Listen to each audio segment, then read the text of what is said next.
She forged my name on the deed to our childhood home. And the worst part? My parents watched her do it and said nothing. Hi, I'm Kala. Years ago, I moved abroad to build a life. But when I returned, I found out my sister had erased me from our family, on paper and in person. Ever wondered what you'd do if the people you loved most quietly rewrote history without you in it? This isn't just a story about inheritance. It's about betrayal, silence, and the kind of fight you never thought you'd need with your own blood. So tell me, what would you do if your family turned a blind eye while someone stole your name? Drop your thoughts in the comments. I'd love to hear your story. Now let me take you back to the moment I realized I no longer existed in the house I helped build. The moment the clerk slid the paper across the counter, I knew something was wrong.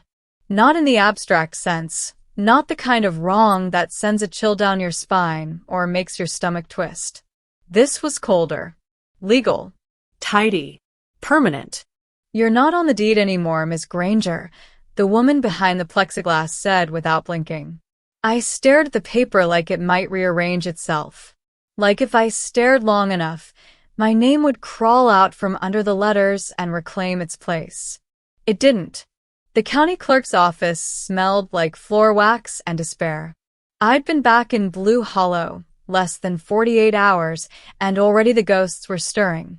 This building hadn't changed in decades, just like the house.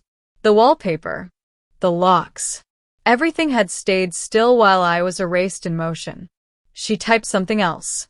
Her nails were cherry red and too long for comfort. The title's under Rowan Granger only. Transfer was recorded 14 months ago. I blinked. That's not possible. It's legal. She printed a sheet and slid it across. See for yourself. Inside the clerk's office, the fluorescent light buzzed faintly above, casting a sterile glow over everything. The hum seemed to grow louder as the clerk slid the paper forward, like the room itself was waiting for my reaction. My fingertips pressed into the counter, feeling the chill of the laminate as I steadied myself. I picked up the paper with hands that felt like they belonged to someone else. My signature, or something pretending to be it. The D in Kala curved too tight. The G in Granger looked stiff. Off. I'd know my own name anywhere. Outside in the parking lot, I sat in my car with the engine off and the door half open, like breathing too loud might trigger a collapse. I stared at the signature again. Rowan had forged it. She hadn't just claimed the house. She rewrote history so that I had given it up willingly. The silence from my parents suddenly made sense. They didn't forget me. They decided I was easier to manage as a myth. I caught my reflection in the rearview mirror. For a second, I didn't recognize the woman staring back at me, hair pulled too tight, lips drawn, a flicker of something unnameable behind the eyes. I hadn't come home. I had re-entered someone else's version of my life. I texted Elias. She forged my name. Help. He called within seconds. Where are you? County office. I need everything. The deed, signature, date of transfer. And get your passport records. We'll pull the state history from my end. I'm on it, I said. There was a pause. Then, Kala, if this is what it looks like, we're not just dealing with inheritance fraud. This could get criminal. I know, I whispered. That's why I'm not backing down. I didn't drive home. I drove to the only place that still looked like it belonged to me. A corner booth in a greasy diner where the coffee was bad and the silence worse. I stared out the window until the clerk's office opened again, and I could request a printed copy of the title history. That copy confirmed it. Rowan was the sole owner. There was no record I had ever been part of it. The paper burned in my hands like a secret finally, saying itself out loud. By the time I pulled into the driveway of the house, my house, at least in memory, the sun was up and my pulse was steady. I wasn't angry. I was something colder than that. When I walked into the house, my eyes landed on the embroidered cloth draped over the back of a kitchen chair, one my mother had stitched years ago. Two names were visible in faded blue thread, Rowan and Dad. My name had once been there too. It was gone now, unpicked carefully, or maybe just replaced. Inside, Rowan was in the kitchen sorting through mail like it was just another Tuesday. She didn't look up. "You're up early," she said. I went to the clerk's office. She stilled just for a second. "Interesting paperwork filed on the house," I continued. "We've been over this," she said flatly. "No," I said. "You've talked. I've been erased. That's not the same thing." She finally looked at me. Cool, collected, calculating. "You left, Calla. You cut contact. We made decisions. You forged my name." She smiled thinly, like a cat stretching after a nap. "Can you prove that?" I looked straight at her. Past the veneers. Past the performance. "Yes," I said. "Yes, I can." She didn't flinch. Not fully. Just a slight pause. A flicker. But I saw it. Then she turned away. "We'll talk later." "No," I said, voice steel. "We'll talk again with lawyers." I turned and left the kitchen. Upstairs, in the room that used to be mine, I opened my laptop and pulled up a folder labeled Zurich Travel. Flight confirmations. Passport stamps. Emails. Everything I'd need to show I couldn't possibly have signed that deed 14 months ago. Back upstairs, in the room that used to be mine, I ran my fingers along the wall near the window. There, under a fresh coat of beige, I could still make out the faint edges of dark ink, my name scrawled at age 10, proud and crooked, above a doodle of a cat. They had painted over it, but not well enough. They thought I wouldn't notice. They thought I wouldn't fight. They were wrong.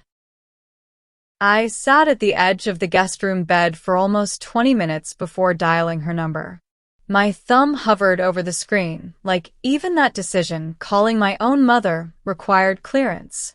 When she picked up, her voice was soft, like she didn't quite expect me to be on the other end. "Hello." "It's me," I said. "Oh, hi, honey." Careful. Cautious. "I need to ask you something." A long pause stretched between us. "Why didn't you tell me what was going on with the house? With the will? Why didn't you ask me before removing my name?" I thought Rowan was keeping you in the loop," she said. "She said she'd emailed." "She didn't." My voice was sharp now. "You didn't even check." "We didn't want conflict," she said a little too fast. "You've been gone for so long, and Rowan, she handled it all. We just wanted peace." Peace. The word rang like a joke. "You mean you wanted silence," I said. The call ended with no real resolution. I stared at the ceiling for a while, then pulled up the file Elias had sent over. He'd found something else, records from the rehab center my mother stayed in after her fall last year. I scanned through them slowly. Notes from nurses. Progress reports. One stood out. Patient disoriented. Forgets year, name of spouse. Repeats same questions. The date? The exact same week the deed transfer was notarized. I forwarded the file to Elias. He called almost instantly. If she signed anything during that week, it's potentially void. "She didn't just sign," I whispered. "She gave up everything. And she wasn't in her right mind." Later that afternoon, I stopped by the rehab center, Myrtle Pines Recovery. I didn't go in with confrontation in mind, just clarity. The nurse at the front desk recognized my last name immediately. "Your mom was a sweetheart," she said, glancing over her shoulder. But no, she wasn't making big decisions that week. Hell, we had to remind her daily what state she was in. I swallowed that. Hard. Outside, I sat in my car, and opened the community app on my phone. A local thread was already buzzing. Kala left years ago. Didn't even want the house. Rowan took care of everything. Each comment chipped something off me. Not because they were true, but because they were being accepted as truth. I messaged my mother. Did you tell people I walked away from the inheritance? She didn't respond for hours. When she did, it was one line. You weren't here, sweetie. That's what people assumed. Rowan just explained things. Explained. As if she were a diplomat. As if I were a problem to be translated. As I hung up the phone with my mother, I noticed the late afternoon light filtering through the blinds, casting sharp lines across the hardwood floor. Dust hung suspended in the air like a truth left unspoken. The silence in the house wasn't peaceful. It was curated. In the dining room, the table was set for 3. There was a folded cloth napkin on each plate. One had a small stitched initial in the corner, RG. I traced it with my thumb. My own napkin used to sit there. The absence was louder than anything they could have said. Later, when I passed the corner cafe on Oak Street, I slowed. It had a new sign now, different owners.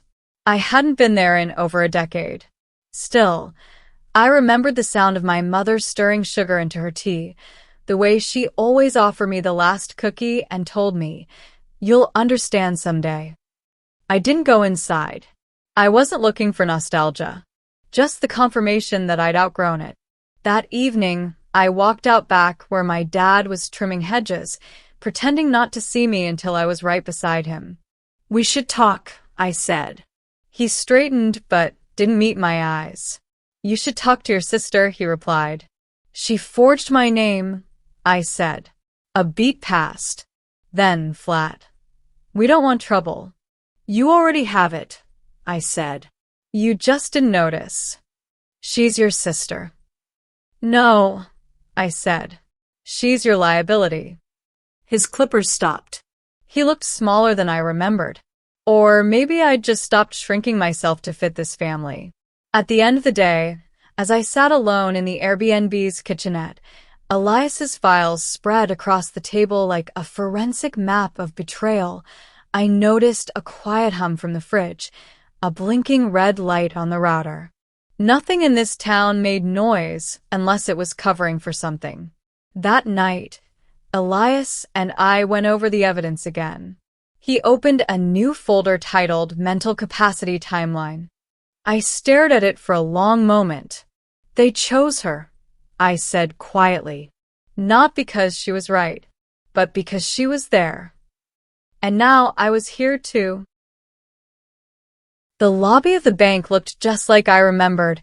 Polished floors, an abstract painting that tried too hard, and a faint scent of lavender hand sanitizer.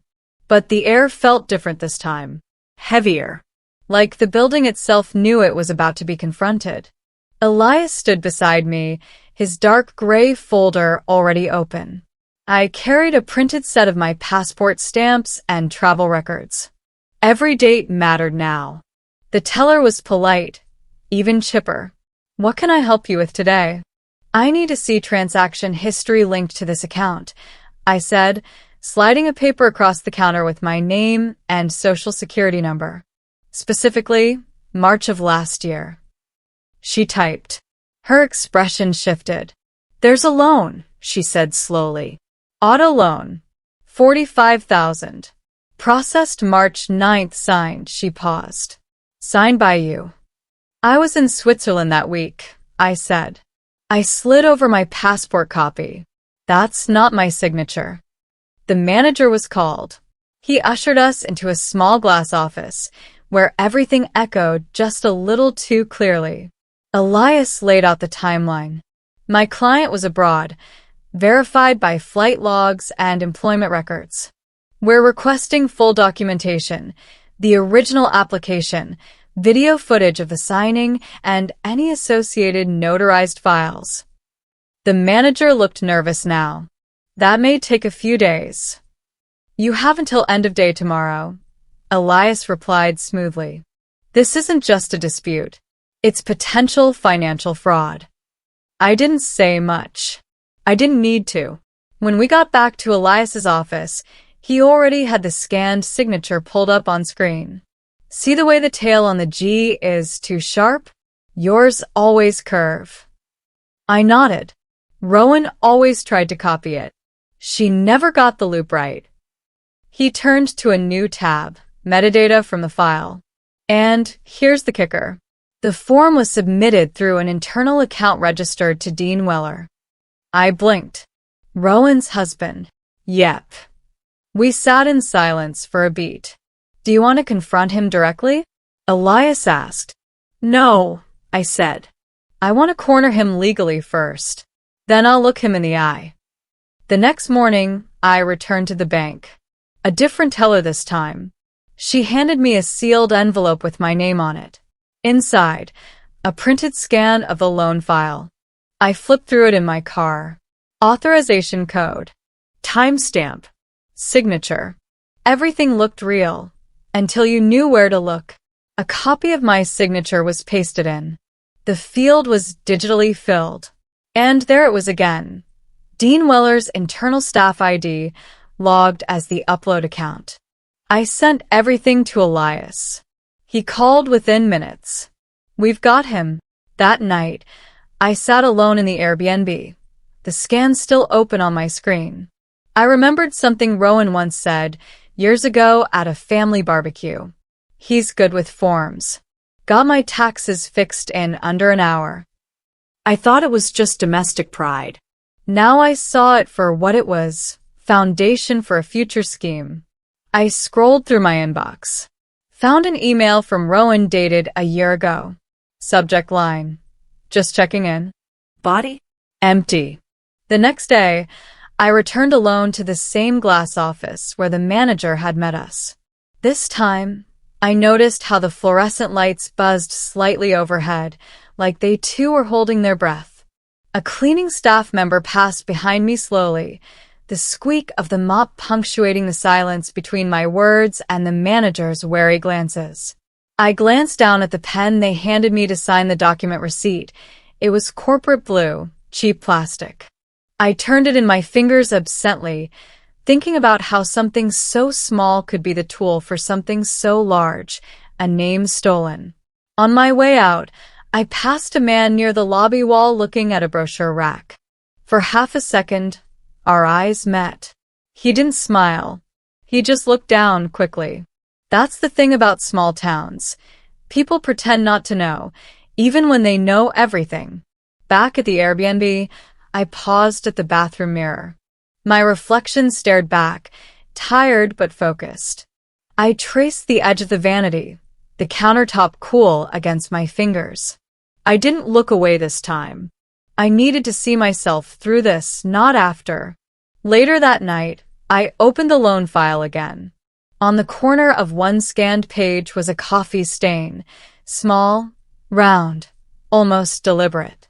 I imagined Dean casually sipping while forging. Some people destroy you with intention. Others do it with routine. Have you ever realized the people hurting you weren't screaming, but smiling? That the deepest wounds sometimes come from those who act like nothing's wrong? If that hits home, comment number 7 below.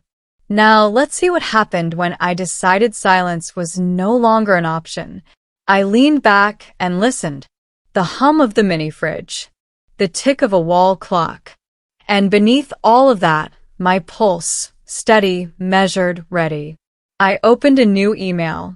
To Elias. Subject. Next steps. Then I hit send. The security feed flickered to life on my laptop like a portal into a reality I no longer belonged to. The living room of my parents' house looked staged, too tidy, too bright. A man with a clipboard stood near the fireplace, nodding as Rowan led him through like she owned the place. Because legally she did, until I took it back. The title's clean, Rowan said, her voice smooth. Power of attorney was transferred before her condition got worse. I hit pause. That was a lie. The power of attorney had been revoked months earlier. I had helped Mom sign the revocation form digitally over Zoom from Zurich. I still had the confirmation receipt, time-stamped and emailed to both of us. Rowan knew that, but she was betting no one else would dig deep enough to check. I hit record on my phone and played it again. She's presenting this as fact. I told Elias. It's document fraud. Send me the file, he said. We'll attach it to the injunction request. As I was about to close the feed, my phone buzzed. A message from an unknown number. You should see this. I recorded it 2 weeks ago. Didn't know who else to send it to. Mrs. Calder. Attached was a short video clip. The angle was from her porch, facing into our backyard. In it, Rowan stood over Mom, who was sitting in the porch swing, arms clutching the armrests. Don't say anything to Kala, Rowan snapped. Do you want to lose this house too? Mom flinched and turned her face away. I didn't watch it just once. I watched it 5 times. The video was grainy, but the sound was perfect. Rowan's tone, sharp and controlled. Mom's body language, small and folded in. When I called Elias that night, he was already in his office. This isn't just unethical, he said. We might be looking at elder coercion. She was scared, I said. Not confused. Not sick. Scared. Then we moved fast. The next morning, we filed the petition to freeze the title and halt any sale. The clerk who took our documentation gave me a quiet nod, as if she already knew. Small towns have their own systems of knowing. Back at the Airbnb, I started sorting files, video captures, voice memos, digital timestamps. I found a clip where Rowan pointed at the ceiling during a tour. This room's got original crown molding, she said cheerily. And I've already filed the POA to authorize repairs. I inserted that into the folder labeled Misrepresentation, Visual Evidence. Later that afternoon, I drove past the house. Rowan's car was in the driveway. Through the window, I could see her drinking wine with someone, maybe a contractor, maybe the potential buyer. I didn't knock. I didn't park. Instead, I circled the block and came back with my phone recording from the dash. Her laughter floated through the open window. I captured everything. She's prepping it like it's already hers, I told Elias. It won't be for long, he replied. I'm submitting this with a Calder video and revocation proof. That night, the folder of evidence grew heavy, visually, emotionally, legally. I took one last screen capture of the porch swing. My mother's hands, white-knuckled, clinging to the wood. They tried to erase me, I whispered. But they forgot. I know how to document what matters. And this time, the silence was mine to break. That night, I couldn't sleep. The Airbnb creaked in the wind like it, too, remembered older ghosts. Outside, a street lamp cast long shadows through the slats of the blinds, leaving sharp golden stripes on the floor like prison bars. I sat in the kitchen in silence, letting the hum of the fridge and the occasional ticking from the wall clock keep me tethered. I reopened the Calder video and watched it again. But this time, I paused on my mother's face. Her eyes didn't just look tired. They looked like they were searching for an exit. Her left hand was curled around the armrest, the knuckles pale. On her lap sat the old woven cushion from the porch swing, faded floral, stitched by our grandmother. Rowan never liked it. She used to call it ugly old lady fabric. In the next video, the one from the interior camera, I noticed something small, a paperweight on the shelf behind Rowan. It was a carved glass turtle I gave Dad for his birthday when I was 13. He used to keep it in his office. Now, it sat beside the house keys. She'd repurposed my memory into her backdrop. I moved to the mirror above the hallway dresser. My reflection stared back, hair messy, eyes rimmed in red, but steady. I traced the edge of the mirror, the frame still chipped from the time I dropped it packing for college. That chip hadn't been fixed. Not everything had been scrubbed clean. I whispered, "I'm still here." Then I turned back to my laptop, opened the legal folder, and renamed it Restoration. The courtroom felt colder than I expected. Not physically, but in a way that made my nerves prickle. No windows, just walls lined with solemn portraits of judges past. At the front, the county seal hung like a silent witness, unimpressed by our drama. This wasn't a showdown. It was evidence against erasure. I sat beside Elias. He had his courtroom face on, measured, no nonsense. He'd warned me the hearing would be brief, procedural, but every second felt like a page being turned in a book I didn't want to read, but had to finish. Rowan sat across the aisle in a slate-gray blazer she wouldn't have worn on any other day. Her lips were pressed into a careful line. Her hands didn't shake, but her foot tapped softly beneath the table. Dean wasn't with her. Not surprising. The judge arrived. He looked over the case file silently for 2 full minutes before speaking. Motions received. This hearing is to determine merit for an injunction and grounds for fraud investigation. Elias stood. Your Honor, we submit Exhibit A, recorded footage of the defendant representing power of attorney status that was legally revoked 6 months prior. Exhibit B, testimony of witness Mrs. Calder, including digital video and transcript. Exhibit C, documentation of forged financial records processed under the plaintiff's name without consent. The judge raised a brow, but didn't interrupt. He turned to Rowan. Ms. Weller, do you dispute these claims? Rowan cleared her throat. I was under the impression Calla had forfeited her claim. She left the country. She didn't respond for years. She left, Elias said, but she did not vanish. Distance does not equal abandonment. We have tax records, property maintenance logs, and digital correspondence that prove continued intent and involvement. I took a breath and stood. I sent messages. I called. I paid taxes. They stopped answering, not the other way around. The judge looked at me. You're claiming deliberate exclusion. No, I said. I'm proving it. He nodded and leaned back, folding his hands. The rest happened fast. Injunction granted. Title transfers frozen. Fraud review opened. Rowan's shoulders dropped as if gravity had shifted. After the courthouse cleared out, I stood for a moment in the back hallway where no one watched. A slow hum buzzed from the overhead lights, mixing with the low rumble of a vending machine. Somewhere down the corridor, a bailiff's footsteps echoed and faded.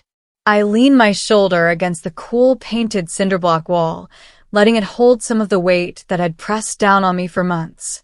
There was a bench by the exit. I sat there briefly, hands resting on my knees. Outside the glass doors, heat shimmered above the parking lot. I watched as Rowan stepped into a black sedan. Her posture had changed, no longer rigid, but collapsed inward like she'd finally realized how visible she had become. Back at Elias's office, he pulled up one final tab on his laptop. This just came in from the audit firm. There's a second mortgage, he said. It was filed under your maiden name. Buyer is listed as a shell company tied to Dean's business partner. My stomach dropped. They used my identity to leverage equity they had no right to. It's not just theft, Elias said. It's laundering. He turned the screen toward me. Want to see it? No, I said quietly. I want to stop it. Have you ever reached a moment where you didn't want to feel more? You just wanted to act? That split second when enough is enough, and all that's left is doing what's right? If you've been there, drop a 9 in the comments. Let's keep going. This is where I take my name back. Back at the Airbnb, I noticed a sliver of sun had left a perfect triangle on the wooden floor. Dust motes danced in it slowly. I stood in the quiet kitchen, still in the clothes from court, fingers running lightly along the rim of my water glass. Every sound was amplified. The clink of ice, the creak of the stool beneath me, the whisper of my breath. My eyes landed on the corner shelf. There, tucked behind a lamp, was my old phone case from 2 years ago, cracked, frayed at the edges. I had tossed it into my suitcase in Zurich when I first left for this trip. I picked it up now and held it like a breadcrumb from the version of me that still believed family silence was a phase, not a verdict. Later that night, I opened the journal again. I wrote slowly, deliberately, letting the pen drag slightly across each letter. I listed my next steps beneath the heading consequences, but it didn't feel like revenge. It felt like alignment. My name had been used, but now it would be heard. As I closed the notebook, the wind stirred through the crack of the open window, catching the edge of the page. It lifted, then settled flat again, like a breath held, then finally exhaled. The day Rowan signed the settlement, she didn't look at me. We sat in separate conference rooms at Elias's firm, divided by a hallway that felt longer than any distance I'd ever traveled. Her attorney slid the signed documents across the table without a word. I read every line before I picked up the pen. My name, printed clearly at the top. Not forged. Not deleted. Mine. The terms were simple but firm. Rowan forfeited all claims to the Eastfield property. Dean would be reported to the state licensing board and disqualified from holding financial authority in any registered firm.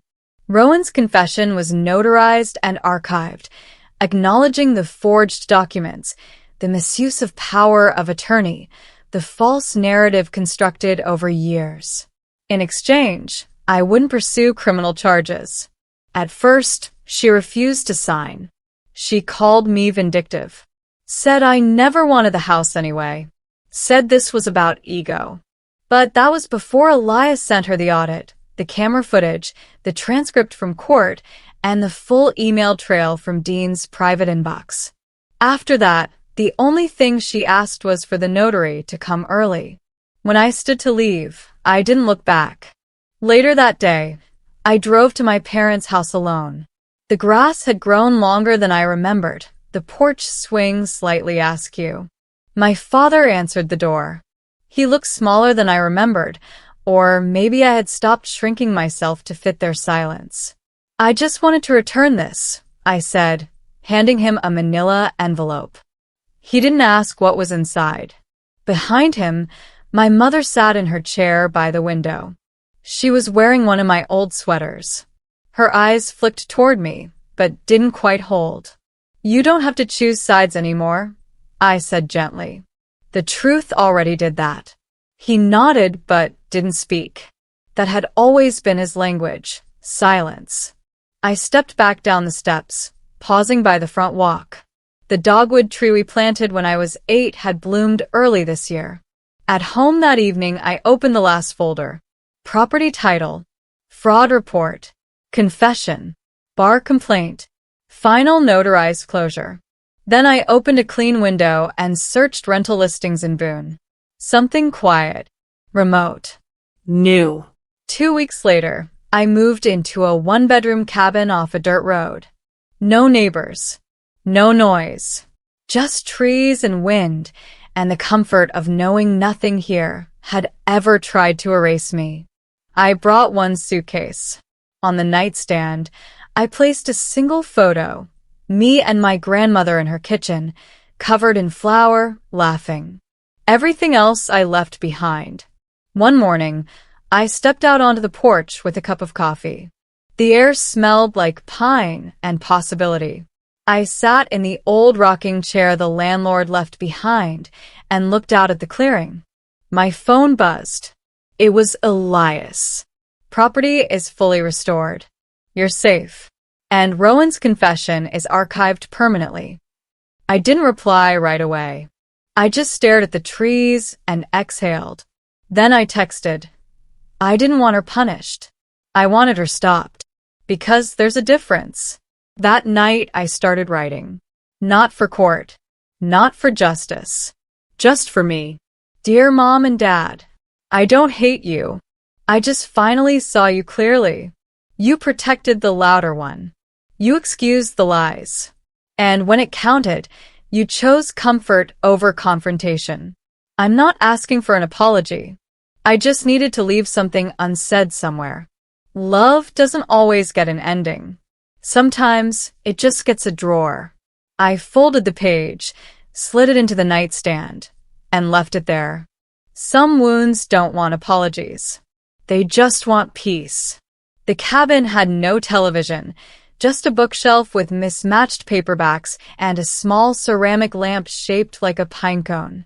At night, the woods beyond the window went dark enough that I could see my own reflection staring back. Sometimes I sat in the armchair and watched it, not to judge myself, but to remember that I was still there. When it rained, the drops hit the tin roof like a soft, erratic drum. I found comfort in that sound. It didn't demand anything from me. It just was. The porch light flickered once every few minutes, something the landlord said would fix itself. I hoped it wouldn't. One evening, I lit the stove and made tea. Not because I wanted to drink it, but because I missed the smell. Chamomile and something faintly floral, maybe memory. I held the warm mug between my palms longer than necessary. It was the first time in months my hands weren't clenched around anything. On the mantel, I placed a small glass turtle I had packed without thinking. The one I gave Dad when I was 13. It sat next to a folded linen napkin embroidered with a crooked R.